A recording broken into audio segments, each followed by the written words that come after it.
Chennai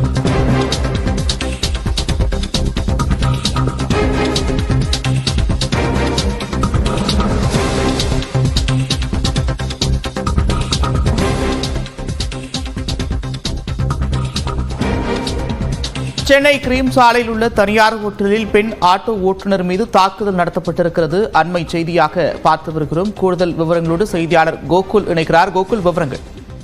Chennai cream சாலையில் இருக்கக்கூடிய ஒரு தனியார் ஹோட்டல்ல பெண் ஆட்டோ ஓட்டுநரை தாக்கக்கூடிய சிசிடிவி காட்சி வெளியாகி இருக்கிறது.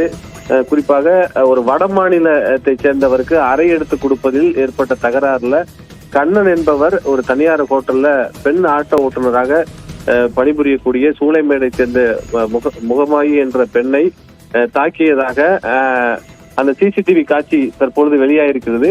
சிசிடிவி காட்சியில் அந்த பெண்ணை அந்த நபர் தாக்கக்கூடிய காட்சியும் இருவரும் மாறி மாறி தாக்கக்கூடிய காட்சிகளும் பதிவாயிருக்கிறது. ஆயிரவிளக்கு போலீசார் இந்த சம்பவம் குறித்து வழக்கு பதிவு செய்து விசாரணை மேற்கொண்டு வராங்க.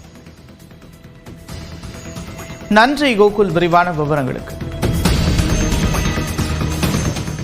கொடைக்கானலில் வார விடுமுறையை கொண்டாட சுற்றுலா பயணிகளின் வருகை அதிகரித்து காணப்படுகிறது. கூடுதல் விவரங்களோடு இணைகிறார் செய்தியாளர் ஜாஃபர். விவரங்கள்.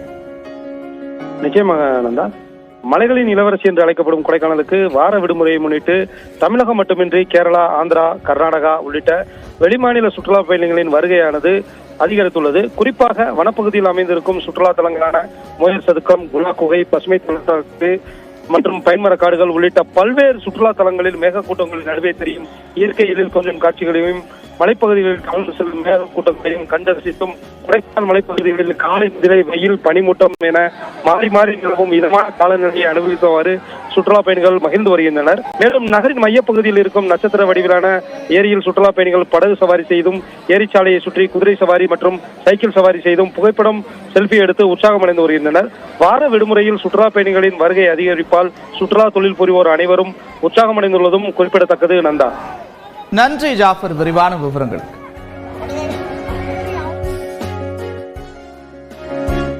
தொடர்ந்து சூப்பர் 30 செய்திகளை பார்க்கலாம். திருப்பத்தூர் மாவட்டம் வாணியம்பாடி அருகே வீடுகள் மற்றும் கடைகளில் மதுபான பாட்டில்கள் விற்கப்படுவதாக குற்றச்சாட்டு எழுந்துள்ளது. முல்லை கிராமத்தில் டாஸ்மாக் கடைகளில் இருந்து சிலர் மொத்தமாக மது பாட்டில்களை வாங்கி வந்து வீடுகள் மற்றும் கடைகளில் வைத்து கூடுதல் விலைக்கு 24 மணி நேரமும் விற்பதாக கூறப்படுகிறது.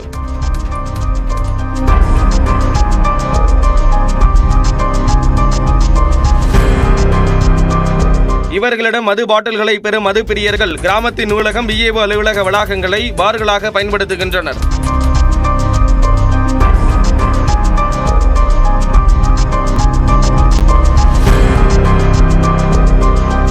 மது பாட்டில்களை சட்டவிரோதமாக விற்போர் மீது காவல்துறையினர் நடவடிக்கை எடுக்க வேண்டும் என கிராம மக்கள் கோரிக்கை விடுத்துள்ளனர்.